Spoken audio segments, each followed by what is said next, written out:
Hello, everybody. Welcome back to the Marquette Golden Eagles Dynasty here on NCAA Football 14. Today we're going to embark on the Year 4 offseason following the best season in Marquette history to date. We finished at 9-4, 16th in the nation, and we finished with our first bowl win in program history, defeating the UCLA Bruins 44-41 in a triple overtime thriller. We were up 17-0. UCLA then scored 17 unanswered of their own. We traded late touchdowns in the fourth, and then we ended up pulling it out with a Dusty Alexander touchdown run, his third of the game, and he finished with over 100 yards receiving.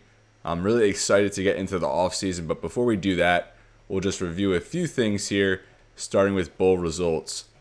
Of course, we took the Kraft Fight Hunger Bowl, and we'll just scroll down a few here. Georgia barely edges out Utah State there in the Poinsettia Bowl. Louisiana Tech, led by Heisman Trophy winner Ryan Higgins, they defeat Arkansas State. Boise State over Stanford. We beat the Broncos earlier in the season. San Diego State wins their bowl game. We also beat them. Minnesota wins the Little Caesars Pizza Bowl. They beat us. Clemson drops 50 on Akron. Washington drops 50 on Iowa State. Georgia Tech, who we also defeated, they win the Belk Bowl. Notre Dame, a big win against NC State. Nebraska, we defeated them. They win the Meineke Car Care Bowl. That's where we fell last year to Penn State 45-7, but a good rebound this year. There we see there 44-41 against UCLA. Arizona, big win over Kansas State. The Wildcats had a very good year at 12-2. Penn State, who we just said we lost to last year, they win another bowl game. They beat Oklahoma in the Buffalo Wild Wings Bowl. Pittsburgh over Arkansas. We beat Pittsburgh earlier in the year. Florida State, a very disappointing season. A 99 overall team with a 99 overall Jameis Winston at quarterback. They finished at 7-6, but they do win their bowl game. Auburn, a big win over FIU. Virginia Tech beats Ole Miss in the Chick-fil-A Bowl. Wisconsin over LSU. Alabama wins a bowl game. They finished in the top 10. And Purdue, they were ranked at one point last year. I think like 3 wins on the entire season. So a good bounce back from them. Michigan beats Texas A&M by a field goal in the Outback Bowl, the Rose Bowl. Army, a big win over Oregon. And Army probably should have made the Natty over Virginia, but we'll see what happened in that game here shortly. South Carolina, a huge win over the Longhorns. 63 points West Virginia drops on Tennessee. 63-33 in the Sugar Bowl. That's got to be the highest scoring Sugar Bowl of all time, you would think. 96 points, 28 of them from the Mountaineers in the fourth quarter. Orange Bowl goes to Miami, a huge win over SMU. TCU, who we defeated, they beat Florida in the Cotton Bowl. Rutgers wins a bowl game. NIU. And then Natty, Ohio State defeats Virginia, and the Buckeyes have now won 3 out of the 4 national championships in this series. Cardell Jones, the quarterback for the Buckeyes, 3 touchdown passes. Dontre Wilson, a Heisman finalist, over 130 yards, 7.2 yards per carry. Zeke Elliott also in this backfield. He scored a touchdown. Marcus Ball, a Mackey Award finalist. Jalen Marshall, 2 touchdown catches on defense. Powell, Eli Apple, Von Bell, Taekwon Lewis. So the Buckeyes, they certainly have a dynasty going, and that's what we aspire, probably every program in the nation aspires to accomplish. Now we'll take a look at how the top 25 finished the season. Ohio State, Virginia, Army, Miami, South Carolina in the top 5. West Virginia, TCU, Oregon, Alabama, Marshall. They cracked the top 10 at 11-2. Although I think I saw they lost their bowl game. The Wildcats there at 11. Texas, A&M, Tennessee, Virginia Tech, and Marquette at 16, 9-4. And we're now up to a 3-star program. Just 75 overall. Hopefully that improves a little bit. Our schedule, going back to week 1, the Memphis Miracle in Milwaukee. We lost by 1 point. They recovered the onside kick, converted on like a 4th and 20, and eventually won the game. We lost at Baylor. We were 0-2 and kind of in a bad ways. It looked like it was going to be a long season, but very good recovery against Cincinnati. We beat TCU at Pittsburgh. We won that one. Boise State, we beat them on the blue turf. They were ranked at the time. And then another bad beat against Minnesota. I think they had a deep heave, and they kicked the game-winning field goal at the end, I believe. Nebraska, we beat them on the road. They were ranked. UMass only 1-11 on the year. San Diego State, a good win against them. Virginia, a glitchy safety ended up being the difference in that one. So three of our four losses came by 2 points or less, two of them by just 1 point. We then beat a ranked Georgia Tech team and finished strong in the bowl game against UCLA. Mississippi State at 17, Wisconsin, Florida, and Wake Forest. They lost in the ACC Championship to Virginia, rounding out the top 20, followed by Ole Miss, Kansas State, Michigan, Georgia Tech, and Florida International. Now for the All-Americans, Connor Brewer, their quarterback from Arizona. Aaron Baltazar, we saw him earlier. Chris Brown, I believe, led the nation in rushing. Also the Doak Walker Award finalist. 1,960 yards with 18 rushing touchdowns. Jonathan Williams and Jontavius Carter, two ACC wide receivers with an ACC tight end, Rob Burns. On the offensive line, two Ohio State linemen, Kyle Dodson and Quentin Jones, two from Virginia, Michael Mooney, Jackson Mateo, and Sean Carl. So three of the five offensive linemen from Virginia, two of them from Ohio State. So just two schools making up the entire offensive line. Mike Mosby from Nebraska. Rob Bain, a first-team All-American, 18 sacks, led the nation, and he has 20 in his career, which ties Gavin Battaglia for the most in program history. Billy Price, I guess he came in as a D tackle. Pretty sure he transitioned to offensive line in present day. Mike Mitchell, another Buckeye. So, four Buckeyes already. Kent Tureen, he won a bunch of awards. The Nagurski, Bednarik, best linebacker. Chad Polk, Nadir Barnwell from Rutgers. Ellis, Brandon Beaver, William Parks. Jabari Downs, a junior out of Alabama. Hit from 53 the first 2 years and then 50 this season. Wish we had that going for us. On the second team, Michael Redford, Taquan Mizell, who we saw a few episodes back, kind of torched us. Marcus Ball just won another national championship. Eric Magnuson from Michigan. John Vandermeulen, great name. Casey Sales, he was a second in the nation in sacks, if I recall correctly. Darren Lee from Boise State, another Rutgers player up here. Jeremy Clark from Michigan, a 99 overall free safety, set to probably be a first-round pick in the NFL draft. We had two freshmen All-Americans, but I don't think we had any this season.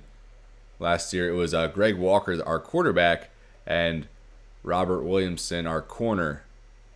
And that's going to do it there for the freshmen. We don't have any this season, and I'm not sure if we will next year either.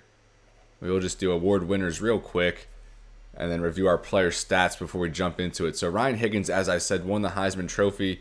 He also won the Maxwell and Walter Camp.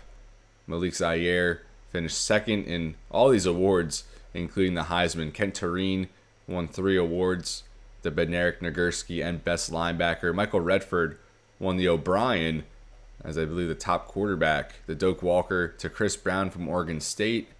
Biletnikoff to Jontavius Carter from Miami. 18 touchdown catches this season. Demarcus Robinson here.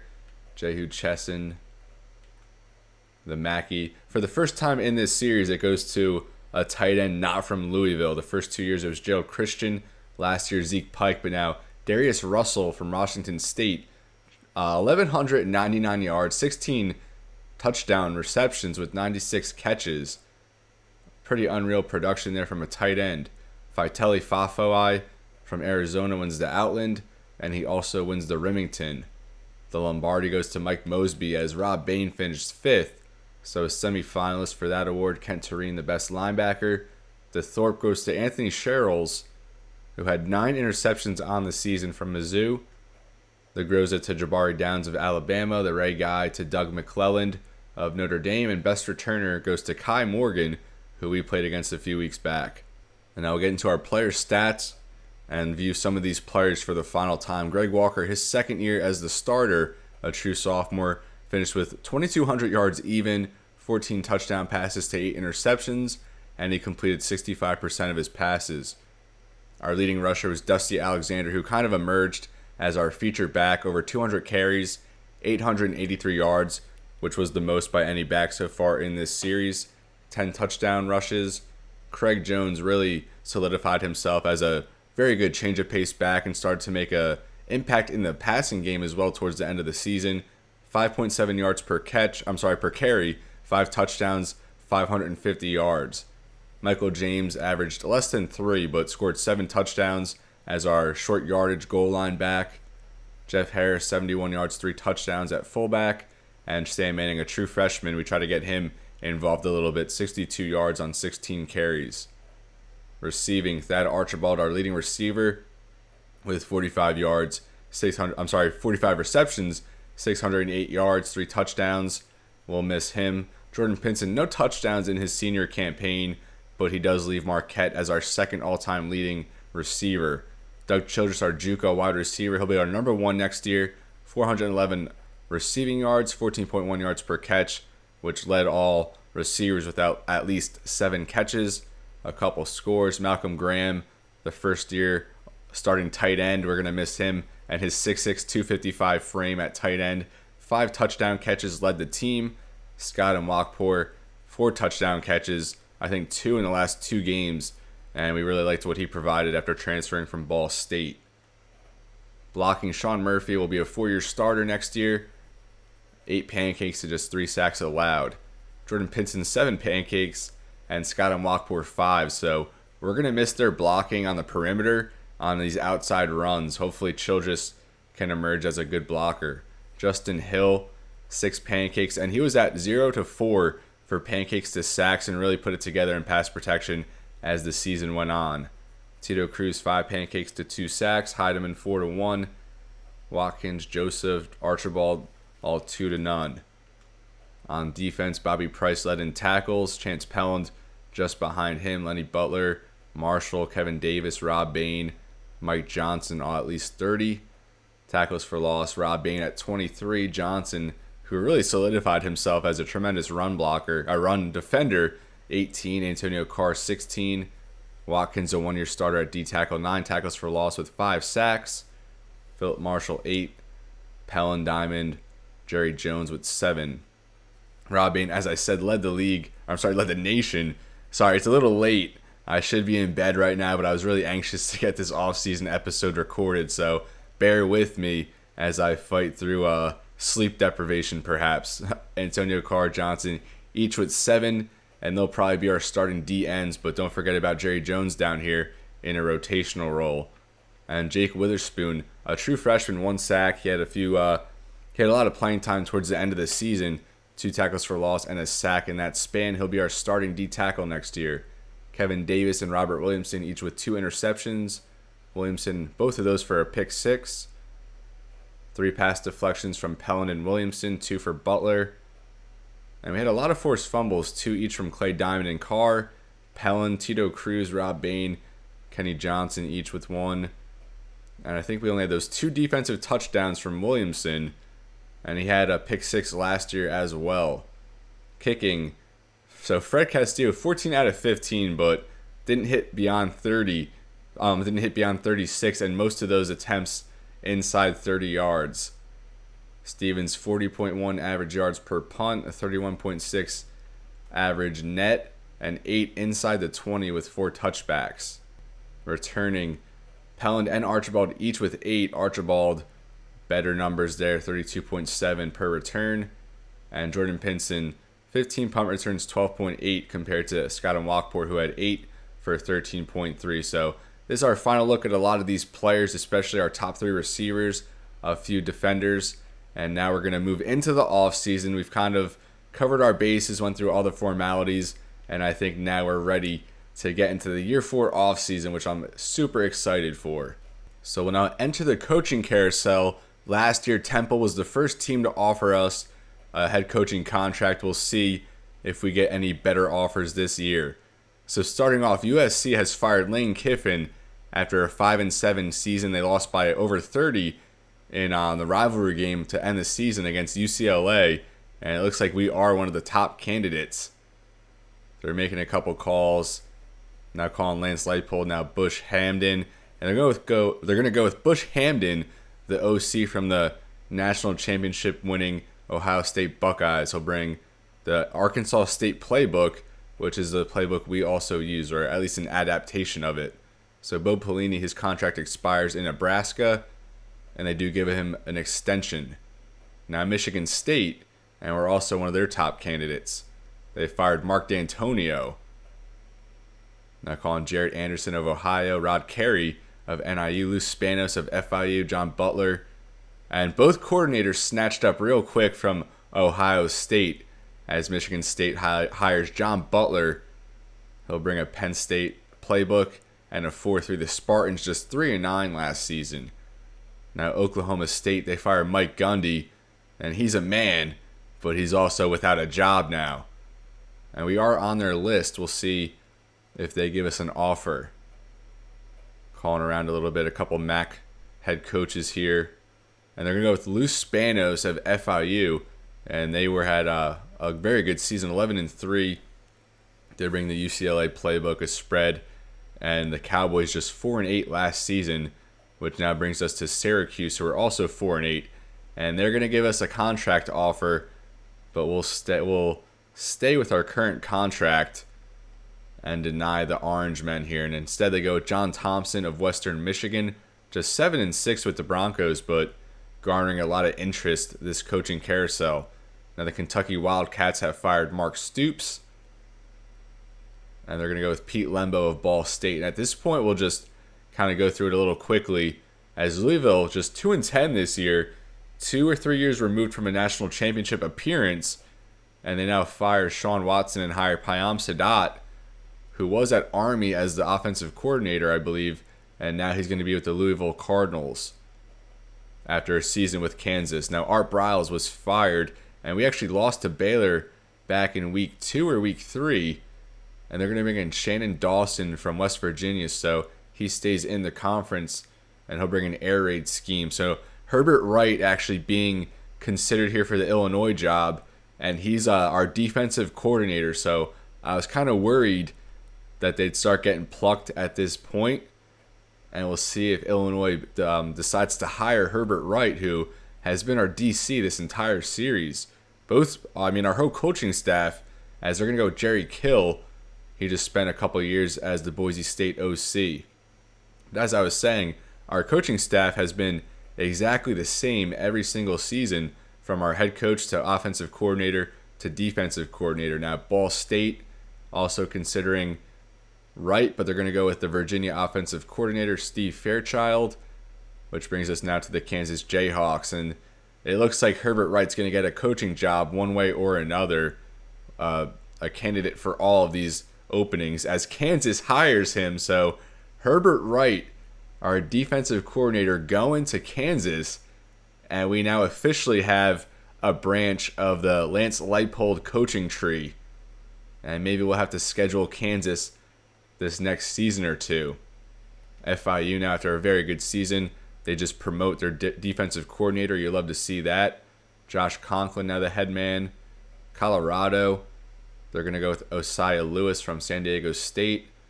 And it looks like we're not getting any interest from our offensive coordinator, Bobby Goss, but we are going to keep simming through this until we reach our defensive coordinator position, as Sean Elliott gets hired at Nevada, the offensive coordinator at South Carolina last season.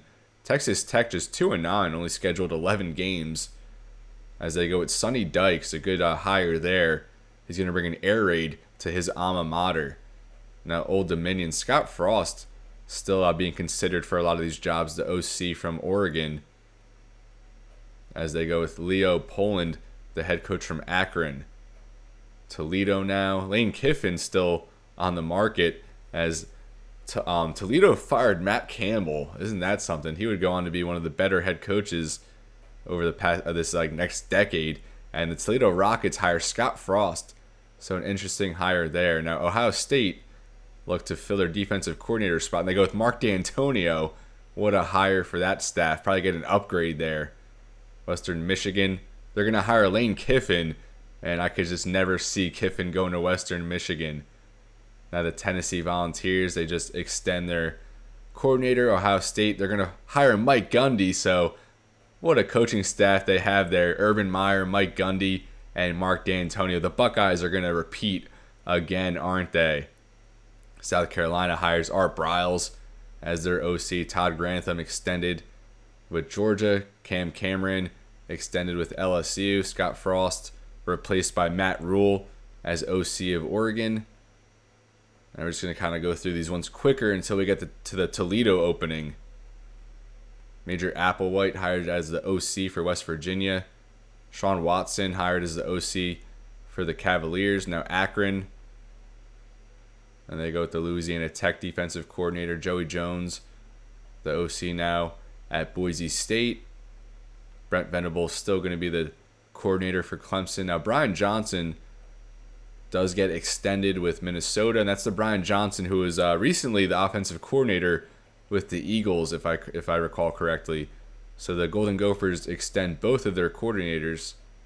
Scott Schaefer hired as the DC at Mississippi State.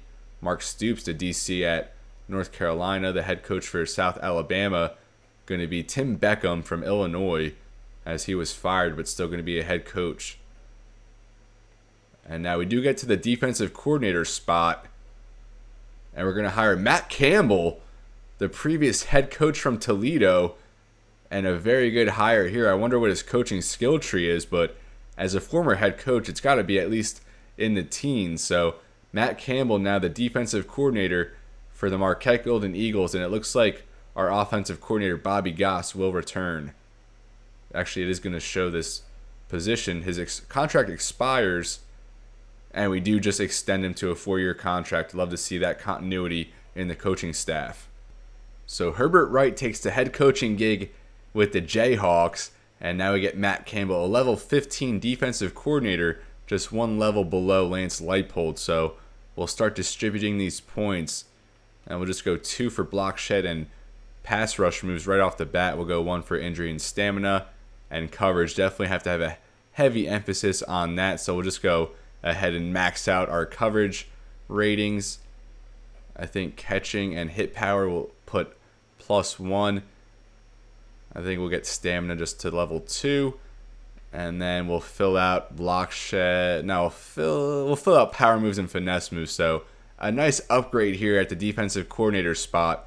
And we wish Herbert Wright nothing but the best on his new venture as a head coach with the Kansas Jayhawks. And now we're here at players leaving, and I'm always scared that we're going to get a transfer. We haven't had one since year 1, and we won't get one here either. Very relieved by that. We'll just go position by position here. Thad Archibald, 1,248 yards over his career, 90 receptions, 6 touchdown receptions. Jordan Pinson, a rare contributor from year 1 on this team. Really, no one has numbers to show for each season, but Pinson does 10 catches back in year 1, but the production just went up from there. 521 yards back in year 3, which was the most he had, but the four touchdowns and 47 catches from year 2, the most he's had. Scott Nwakpor, the Ball State transfer, provided a nice boost to the receiving core. Malcolm Graham, very good impact as a year 1 starter. Along the offensive line, Riley Kent, just a reserve lineman throughout the series. At center, Brian Joseph, part of the year 1 recruiting class, started about half of year 2, and then year 3 was a full-time starter, and then year 4 this past season transitioned to center. And we appreciate you, Brian Joseph, especially for being part of our year 1 class as a JUCO. Tito Cruz, a year 1 starter. Don Inge, mainly just a reserve lineman. Dan Johnson was also part of our year 1 recruiting class as a JUCO tackle, but never really saw the field, just added depth. Taylor Conine, part of our original team, never really saw the field. Rob Bain, probably the best player we've had thus far. 18 sacks this last year, can't talk about him enough. Our first team All-American, and we appreciate you, Rob Bain, especially for transferring over from Illinois and recognizing early on how special this program was going to be. Reggie Watkins will miss his size on the defensive line at 6'4", 330, 5 sacks in his only year as a starter. Clay Diamond, primarily a special teamer, but made a big impact against the run when on the field this year. Philip Marshall, a 2-year starter, over 40 tackles each season, a sack last year, and interception this season. And in the secondary, we'll lose both our stars at safety, including Chance Pelland, who really emerged as probably the best player in the back 7 Maybe Robert Williamson makes the case as well, but a huge disruptor at safety. We'll miss him. And Lenny Butler, solid all around and really emerged as a good run stopper as well. Now we'll sim ahead to transfer requests, and I'm not really expecting anyone. We got 3 back in year 1, then we didn't get any in year 2, and then last year we got 2. So if it follows the same theme, I don't think we'll get anyone. And I feel like the further you go along in these dynasties, the less likely you are to get a transfer request. So I'm not giving up my hopes, but I'm really hoping for at least one player. Last year we got an interior lineman from Michigan State and a running back from Northwestern, who both figure to be starters on offense this season. So we'll advance here to transfer requests, and like I said, really hoping for at least one transfer. This is one of the spots where I'm most excited for, and we do come up with no data, so disregard all the excitement as we come up short. And we also have no draft results, as I thought Archibald might have a chance, but he definitely seems like a likely undrafted free agent type guy. Now we will advance to recruiting, and we do have a couple players on our board that we consider to be very high priority, so we'll see how we go about distributing our recruiting points. And Jason Smith, we're in a recruiting battle with 2 schools, and Todd Kemp, we're battling with Northern Illinois for him. So here we are at our off-season recruiting board, and Jason Smith was a late addition, an athlete who we kind of like at quarterback, 80 throw power, 77 accuracy, although he translates very well to receiver as well with the 81 route running, 89 speed, the acceleration at a B, and very good catching traits. So we lead Miami of Ohio by 760. Louisville also in the hunt, but they just fired their head coach, so I don't know if that would affect his interest at all in the Cardinals. And for Todd Kemp, I mean, we've stuck with him all season. We have him at a 79 run block, 78 strength. You want that to be a little bit better. The pass block also at a C. And we need like a premier lineman in this class, and I think he really would be that guy. All these other players, I think we'll just remove them because we were just having them on here as placeholders in case we got like a transfer and needed to fill an unexpected spot. But I mean, everything is status quo, so I think we could just go ahead and remove these guys. I mean, they are pretty good players, but we just don't have a spot for them. We've already, accounted for our needs going forward. So Calvin Smith, I mean, a 67 overall DN, pretty good. Marlon Long, really like his size at 6'4", but we've already kind of filled our corners. Antonio Wallace, 6'6", 233, but we don't really have a spot for any of these guys, as I said, signing other players in their positions.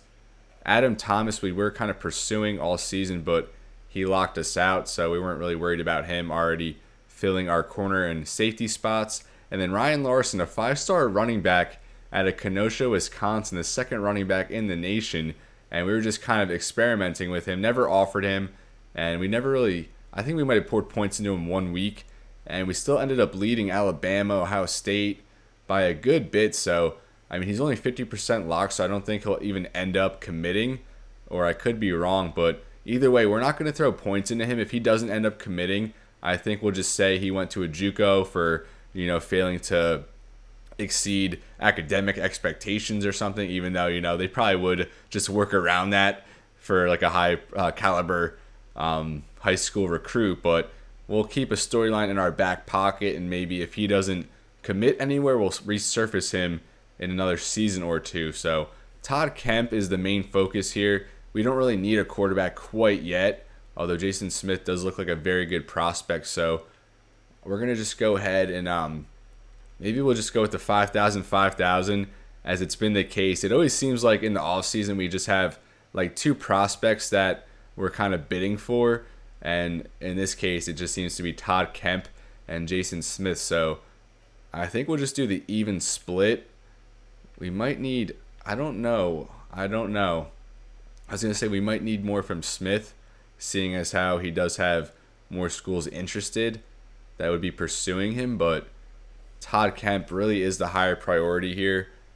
So I think we should bump him up a little extra, especially knowing NIU is already in the lead. So I think we'll just go to 5,500 for Kemp and then do the difference with Smith, 4,500 for Smith. I mean, it should work out. We do get pretty lucky with these. So we're just going to send it with this, I think. And we will review the rest of the class. So we did get Josh Terry to sign.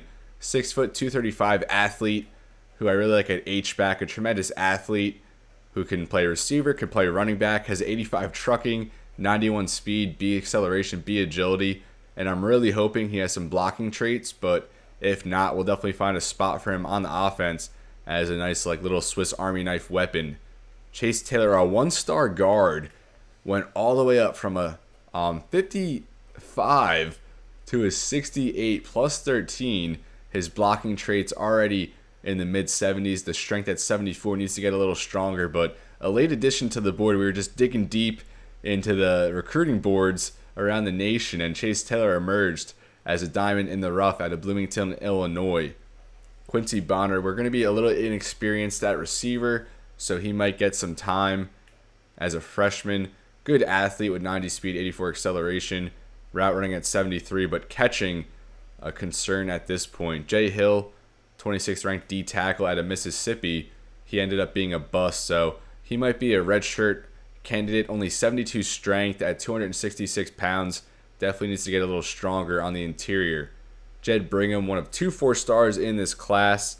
The first 2 4-stars we've ever signed. A top 20 D end. Really good size already at 6'5", 254. And he'll definitely work into the rotation.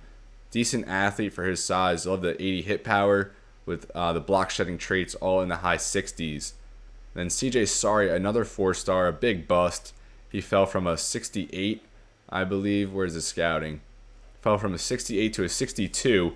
A very underwhelming athlete, and he really doesn't catch the ball that well either. So there's a reason why, as a 4-star, he wasn't getting more, recognition, more pursuance around the pursuance. Is that even a word? Why he wasn't being pursued more around the nation. And he's a cut candidate.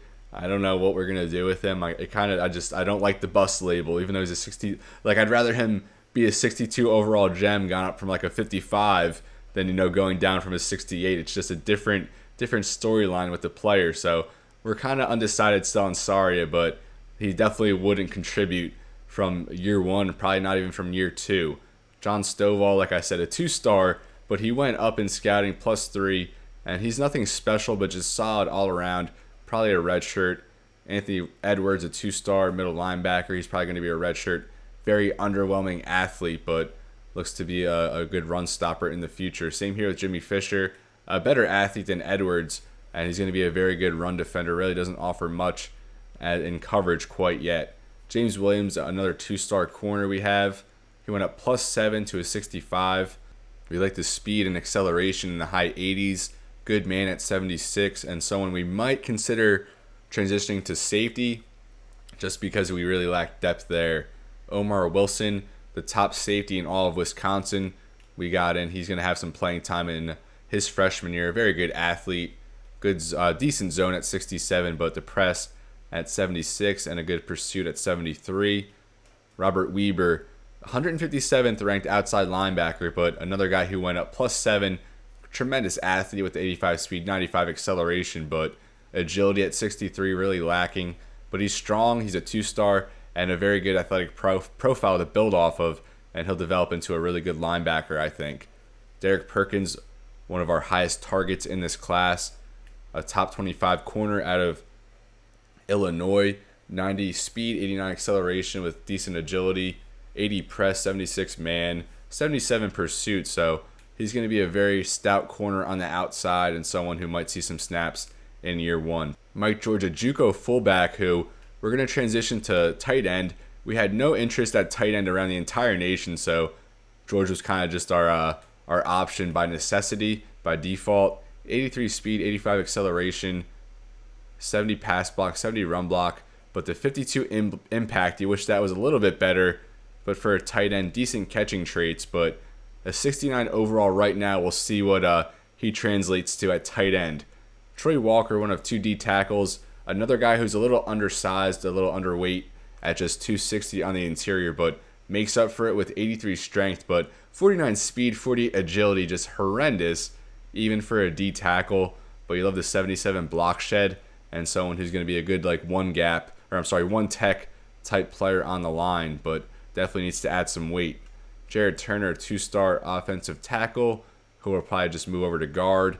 And then Bryant Gaines, the first signing of this class, he's going to stay in Milwaukee and play for Marquette, probably a redshirt as a 2-star DN. So Todd Kemp, we definitely want. Jason Smith, we want as well, but probably not as bad as Kemp, hence the 5,500 to 4,500 split. So Ryan Larson, like I said, we'll see what happens with him, but if he doesn't commit anywhere, we'll just kind of incorporate him later on and maybe add him to a team as a JUCO transfer that we just make up ourselves. So we'll sim ahead, and I feel pretty good about Kemp and Smith, as we usually end up pretty well in these situations. Right now, the 27th ranked class with 17 signees, and we'll see how we go from here. So we will go ahead and advance to signing day. And Obscure Victories game, I always think of you now in these tense spots.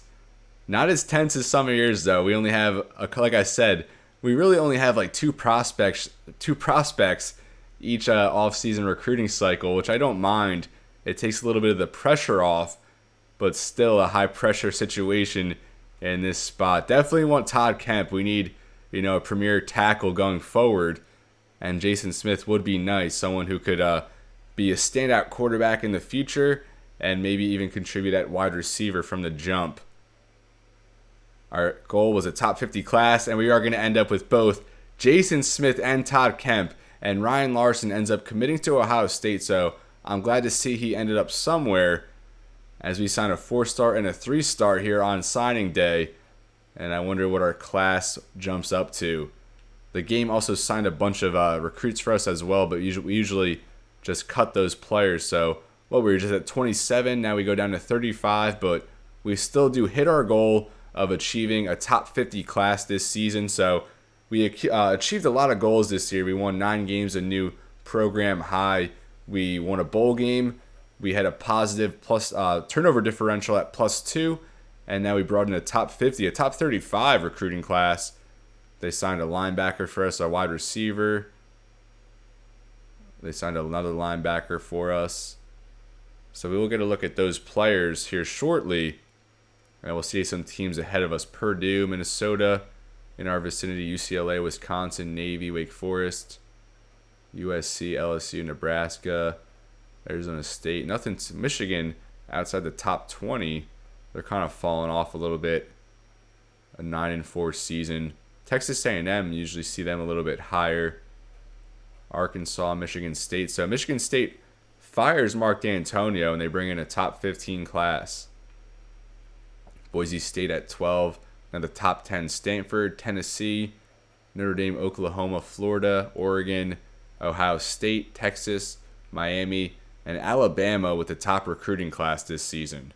Now we're here at the overall board, and we really don't look at this stuff too much, but want to start looking at the national recruiting outlook a little more often. So Ryan Wilson, the top recruit in the nation, commits to Notre Dame out of Decatur, Alabama. Bo Cohen to Georgia. He'll stay in state with the Bulldogs. Brian Campbell, a 6'4", 206 athlete from Parkersburg, West Virginia to Miami. Ryan Sanders, a top 5 recruit, a D tackle, goes to Alabama. Eric Alexander, looks like he didn't even sign. So that's what I'm saying. This guy is a top 5 recruit in the nation, a 5-star, and he doesn't even sign anywhere. Lamar West to Tennessee. John Spencer, Kansas State, getting a top 10 recruit, 6'4", 223 athlete, maybe a tight end or a receiver. Adam Johnson to Ohio State. Brad Wilson, the top tight end to Texas A&M. Chris Larkin, the top quarterback to Florida and NIU. They come in second for him. Josh Miller, another top receiver. So the Fighting Irish got two 5-star receivers. The top running back to Texas, Ryan Larson here to Ohio State. Mike Williams, a very common football name, running back to Florida. A bunch of receivers here. Where's the top offensive lineman? No offensive line love. Manny Kearney to Tennessee, the number 2 D tackle. Jake Wilson to Iowa, the number 2 quarterback out of New Orleans. chooses the Hawkeyes over Louisiana Lafayette and Indiana. Scott Tyson, Louisiana Tech, gets a 5-star running back. How many 5-stars are there? I feel like a lot this year. Justin Montoya, D tackle to Miami. Ryan Reed, a tight end to Alabama. Still in 5-star territory here. And we're outside the top 40 now. A bunch of athletes. And finally, so 43, the top 43, all 5-stars. And I feel like that's usually a little more than usual. The top free safety to Michigan out of Saratoga Springs. And finally, an offensive lineman here at center, 53rd on the board, Nate Harris to the Crimson Tide. So that does it for the recruiting cycle here, as signing day is now behind us. Marquette, the 35th ranked class, our highest we've ever gotten in a season so far. I think last year, 76 or 73. And we're now here at position changes, one of my favorite parts of the offseason. I love like moving pieces around and seeing what works. So quarterback, we might move an athlete over. Running back, we're set. And Mario McBride, the transfer from Northwestern, set to make his college football debut, as he's our top running back. So, that kind of disrupts what we had going with Alexander, Craig Jones, Michael James, Sam Manning. Manning would actually go up as a receiver. So that was something I was thinking about in order to supplement this backfield a little bit better. And Mike George, so what does he go up to at tight end? He actually goes just down to his 68, which I don't mind at all. Only 2 tight ends, that's something we really need to do. So Mike George to tight end. And he actually would be our second highest rated tight end, although Craig Watkins might jump him after training. Now receiver, Quincy Bonner. And the game signed Tyler Jones for us, but out of Georgia, not even a pipeline state, not even in our region. We'll go ahead and cut him in the next stage. CJ Saria, though, we might cut him as well. I don't know. We'll see what happens. So McBride, he's going to be our top running back more than likely. And it's going to be hard. Not a bad problem to have, but, splitting time between him and Dusty Alexander, who just came off like the best season for a Marquette running back. But we have been really good at mixing in our backs throughout this series, so I think we'll be good going ahead. Childress will be our top wide receiver. Kevin Coleman, he's been very good in a limited role. I expect big things from him in a wide receiver 2 role. Dylan Anderson, a redshirt freshman, 6'4", 220. Quincy Bonner, a true freshman, probably going to get him some looks. And then Kenneth Pope. So, like we said, Jones is going to be cut, and CJ Saria probably going to get cut or redshirted. At tight end, we have Jack Mason, Mike George, and Craig Watkins. Randy Heidemann will be a third-year starter at left tackle. Sean Murphy will start at left guard. As a true freshman, started at left tackle, but once Heidemann transferred over from Miami of Ohio, Murphy slid into the interior. Here's Chase Taylor, 68 overall, probably going to redshirt him. Probably will just leave him at left guard for now, although we do have a spot at right guard that we need to fill. And we go with Walker. He'll probably go up to maybe a 70 after training. Is here our best option to be a starter. Rick Kent, we like him as a left tackle. After Heidemann to succeed him. At right tackle, Justin Hill still has 1 more year, so Todd Kemp probably going to be our swing tackle this season, along with Kent. So we're going to have Kemp and Kent soon here as our bookends. Turner, I think we wanted to move to the interior, so we'll just have him at right guard as a backup, but he's going to get redshirted. Bobby Marcus will be our center, the transfer from Michigan State who had to sit out. So at right guard, it's either going to be Marquise Cole or Richard Walker here. So I think we'll actually just go ahead and move both of them over. And then we'll just put Chase Taylor at center for now, just so we have someone in that spot. And actually, I think we'll put Turner at left guard then instead. And Cole to right guard. He actually does drop 3 to a 65. So Walker, I don't know, they're pretty even still. So side by side, let's look at their comparison. Walker, the better athlete, better awareness, stronger. So I would think Cole probably would have a little bit better blocking traits. He's a better pass blocker. No, I'm sorry. Cole's a better run blocker, better impact. But Richard Walker, a very good pass blocker. And I do value pass blocking on the right side of the line a little bit more as, that's the side we tend to roll out on. So I think that's what we're going to roll with. I think after this season, Kent will be our left tackle. And then Todd Kemp will serve as our swing tackle and then take over for Hill once Hill moves on. So that was pretty easy, I think, on the offensive line. Heidemann, Murphy, they're going to be, the strongest point of our line will be the left side with two seniors. They'll have a redshirt sophomore at center. Richard Walker, hopefully he improves. I mean, Cole, it depends on training on who's going to be our right guard. They'll battle in this spring and see who comes out on top. And then Justin Hill will be the right tackle. And Todd Kemp, probably the swing tackle, but I guess we'll just have Rick Kent as the backup left tackle and Todd Kemp as the backup right tackle. Usually we'll have our number 3 tackle fill up both spots, but Kemp and Kent are very even, so we'll just keep them at their respective spots. And then Travis Thomas, just a filler there on the offensive line. Now going over to end. Bryant Gaines, we're going to redshirt him. We'll just keep him there at left end. And Jed Brigham, we'll keep him here at right end. As we're just kind of a 4D end rotation with Carr, Jerry Jones, Mike Johnson, and Jed Brigham. And then at D tackle, this is probably the weakest our interior is going to be throughout this series. Jake Witherspoon, he'll progress nicely, I think, up to like a 74-75 after training. A very good pass rusher and a pretty good athlete. Troy Walker, I mean, he might start alongside Witherspoon, to be honest. I don't envision John Daniels here, redshirt freshman, going up too much after training. And then Jay Hill, a bust. I don't know. We might just end up redshirting him as well and just stick with 3D tackles. Very thin on the defensive line for one of the first times in this series. At left outside linebacker, Randy Carpenter, probably going to be the starter. And I think what we're going to do is move Bobby Price to right outside linebacker. I really do like Chris Carter here, the true sophomore, as a field general there in the middle. Bobby Price wasn't bad, but I think his skill set translates a lot better to the outside after, playing with him for a season. Love his speed going sideline to sideline. So we'll make him the right outside linebacker. Carter will start at middle linebacker. And then we'll have Randy Carpenter here at left outside linebacker. The only player from our inaugural roster to leak in here into year 5. So a redshirt senior, very bad athlete, but strong.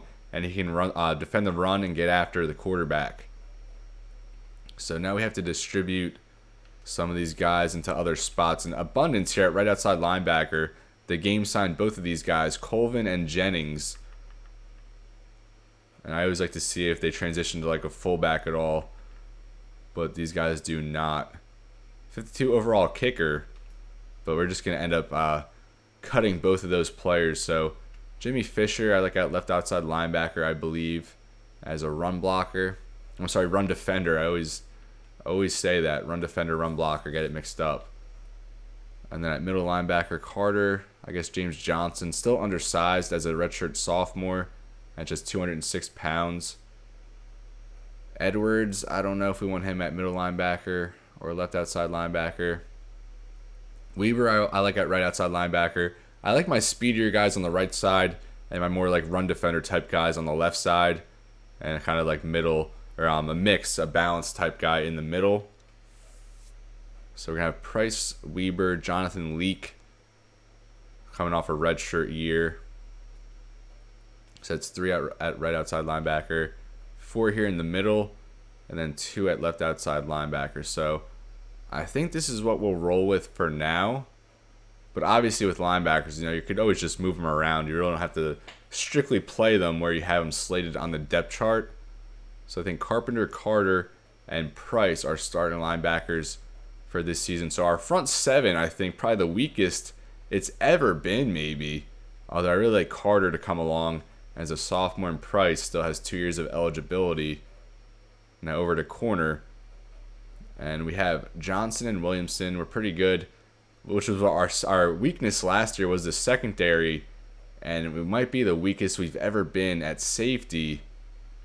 And I think I did say during the season we want to put Kevin Davis back to safety. So He was a 78 overall safety, I believe, when he came onto campus. And we moved him to corner. He went down a little bit. Now, going over to safety, he's only going back up to a 76. But yeah, I think we do have to move him to free safety, as our corners are stepping up a little bit compared to where they were last year. So Kevin Davis is going to be a free safety. He'll be the starter there. Or we'll work in Omar Wilson and Jason Taylor. Mark Henry probably going to be the starter at strong safety then. We want Taylor at strong safety. So Davis and Wilson as our free safeties. Henry, Green. Green only a 76 overall. 76 speed. And I don't really see how we put him on the field. Maybe at linebacker instead. I don't know. We'll just keep him at strong safety for now. And that leaves us with only 5. So I did want to maybe move one of these corners over to free safety. And I think I said James Williams might have been the guy. And he does go up to a 67. All these guys are pretty much going to go up +2. Moving over to free safety. I don't know if we should just leave Williams there for now at corner. What's his zone? I think his zone was a little bit lower than his man. Zone at 72, man at 76. But he's a little more speedy than Stovall. Although Stovall does have a better acceleration. And I think his zone might have been a little bit better as well. So maybe Stovall we go with that free safety. I mean, he's going to be a red shirt regardless. Both of these guys, as 2 stars, are going to be red shirts regardless. So, and we could use the extra safety at this point. I mean, everything can change in our next recruiting class. We don't have to stand pat, but I think we will just put Stovall at safety for now. And we are going to have to we're going to have to add a few DBs here in the offseason. Or I'm sorry, in the next recruiting cycle. And now we'll get to our athletes. And Josh Terry, we didn't get him scouted fully. He goes up to a 79 overall. Jason Smith up to a 75. And what was I didn't even notice Todd Kemp's rating. So he actually went down. We had him at a 70, our last look. And he ends up going down to a 67, but still a good player. And with Josh Terry, I really was hoping he would have some blocking traits. But we'll just look at his overall profile first. 84 agility, 86 acceleration, 91 speed. Good catching at 78. 85 spec catch, 78 route running, 85 truck, 83 juke, 86 spin move. So dynamic with the ball in his hands. He can catch it, he can get open, and he's a very good athlete. Now we'll scroll down along the line and see if he had any blocking, which I'm not giving up hope for, but it would be nice, and he does. He has a 63 pass block, 62 run block, and 67 impact. So definitely, I'll take that. It could be a lot worse. And what is he as a fullback? He's a 71 as a fullback, a 79 as a running back, an 80 as a receiver, a 73 as a tight end, but 6 foot 235. I mean, I mentioned during the season I really liked him as, just an offensive weapon, someone who can kind of fill in multiple spots. And I think, just putting him at fullback maybe doesn't maximize his skill set, but, that doesn't mean we have to strictly keep him there.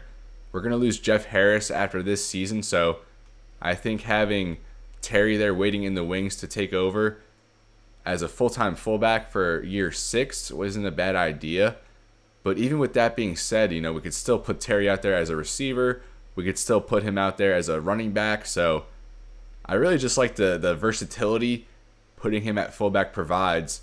And I can't stress it enough. We'll give him other looks as in addition to being a fullback. And we do have a few funky formations we can kind of spice up. So for now, Josh Terry a fullback, but a very, very good one with a dynamic athletic profile, someone who could play receiver as well.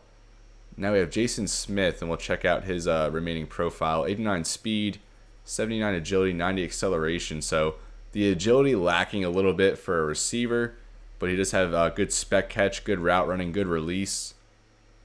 80 throw power, 77 accuracy with good carrying. So I think he is going to end up a quarterback for us. 75 overall quarterback, 75 for receiver and running back as well. And Jason Smith, we're going to put him at quarterback.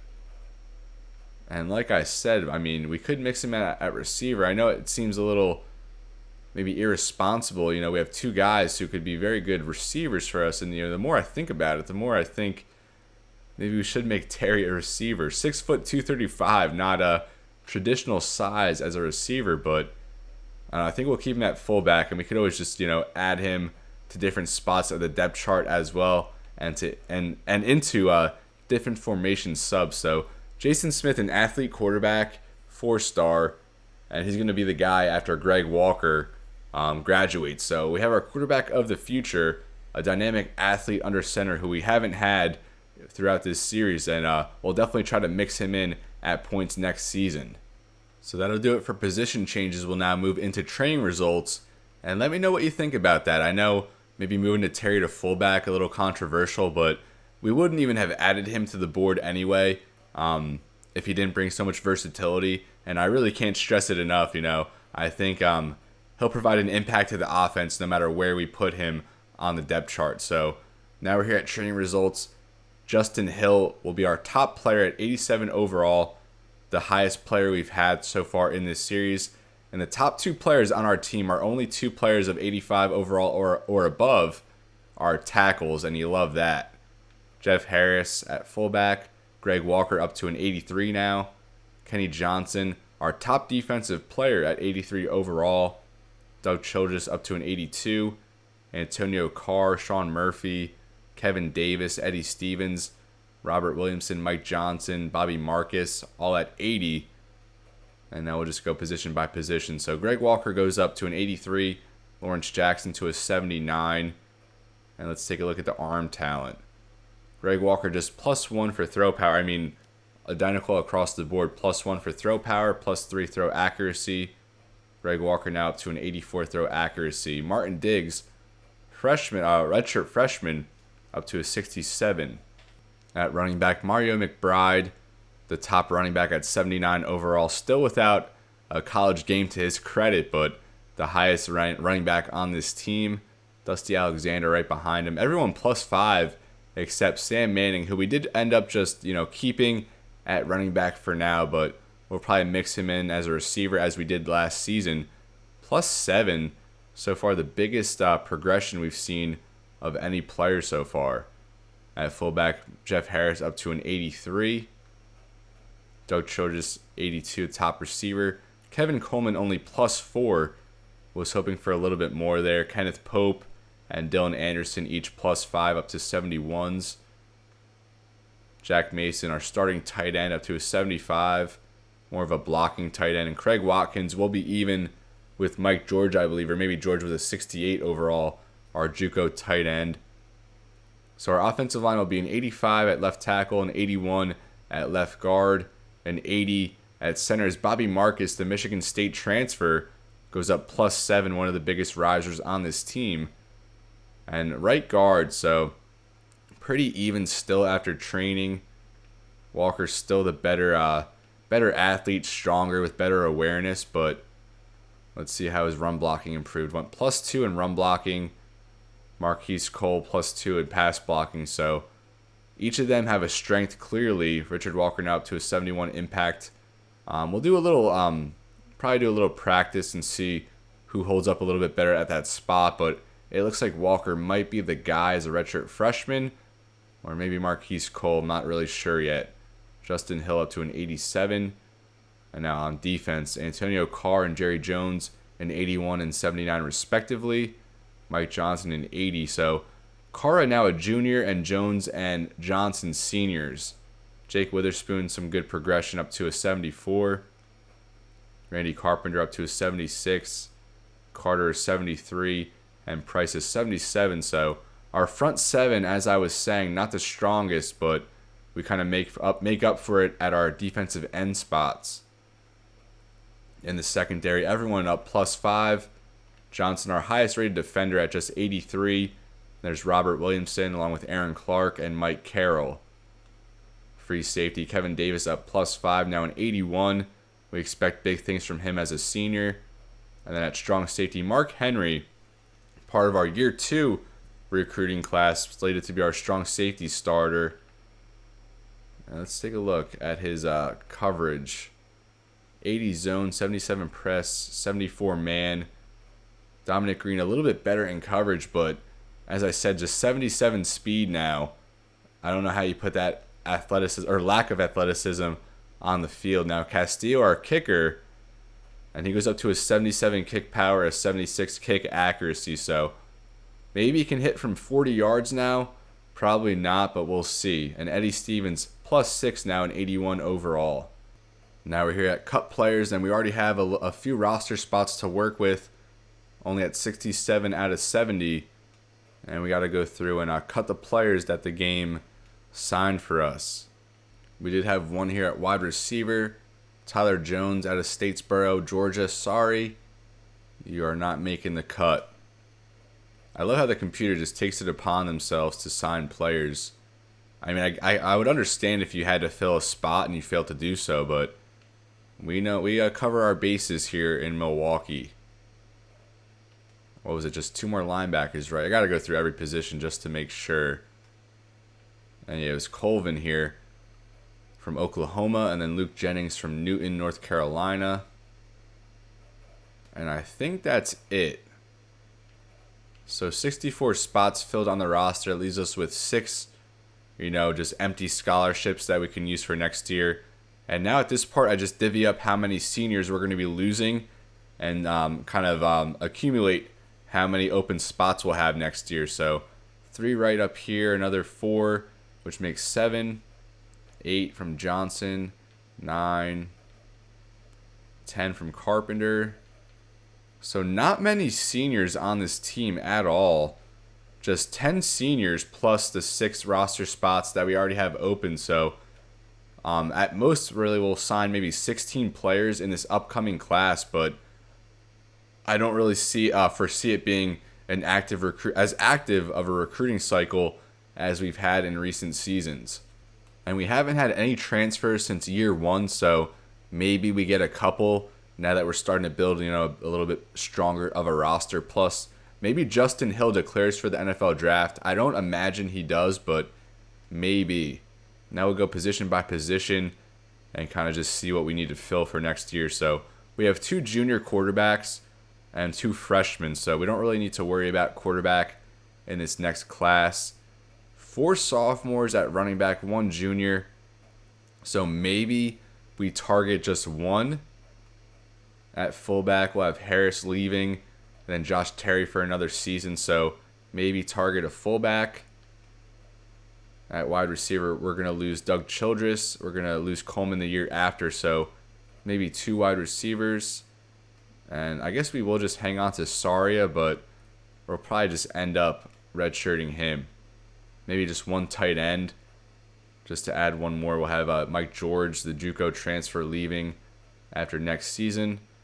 We'll need a tackle to fill Heidemann, a guard to fill Murphy. But other than that, we kind of remain the same on the offensive line. So really just maybe 2 offensive linemen. Definitely a couple D ends to fill in for Jones and Johnson.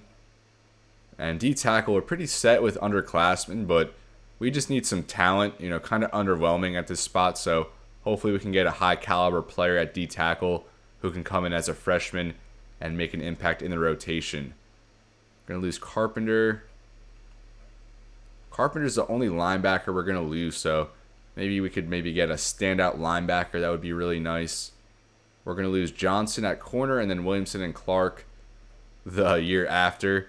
So maybe try and get maybe a couple corners in here along with a free safety, as we're going to lose Davis and maybe a strong safety. I don't know if Dominic Green is going to make it. I can't stress enough the 77 speed. I mean, probably should move him to linebacker, but I think his block shed was really bad. 40 block shed, so he can't play linebacker. 85 pursuit, 81 hit power, but you're just not fast, man. I don't know what we're going to do with Dominic Green. And we are going to need a punter, as Eddie Stevens, our stud punter, is set to graduate. So we're now here in the preseason, folks, the year 5 preseason, as the year 4 offseason is now in the books. Not the most eventful, but I mean, our defensive coordinator has now gone on to Kansas as the head coach. We brought in both of our targets in the recruiting and on signing day. So, I mean, we got the job done. We did what we need to do, as we now have a new defensive coordinator in Matt Campbell, and I think he'll provide a big boost to the defense. Lance Leipold now 28-23 in 4 years at Marquette, 7-3 against the top 25, and now 1-2 in bowl games. As we'll take a look at our coach skills. We're 8-8 for game management and recruiting. I think our next upgrade, definitely want to throw it into the recruiting side, as I think we'll just max out royal treatment. But this is where I'm going to leave you, folks. Thank you so much for watching. Let me know what you thought of this off-season episode. Let me know what you thought about our position changes. That might have been the most controversial aspect of this off-season, but I like what we have in this team. We're not going to be ranked. I noticed that we're not ranked to start the year 5 season, but a lot to build on. As we've seen these past seasons, we've done a tremendous job at improving, getting better, and that's what it's all about at the end of the day. So, as always, everybody, it's been real and be well. Thank you so much for watching, and I'll see you next time.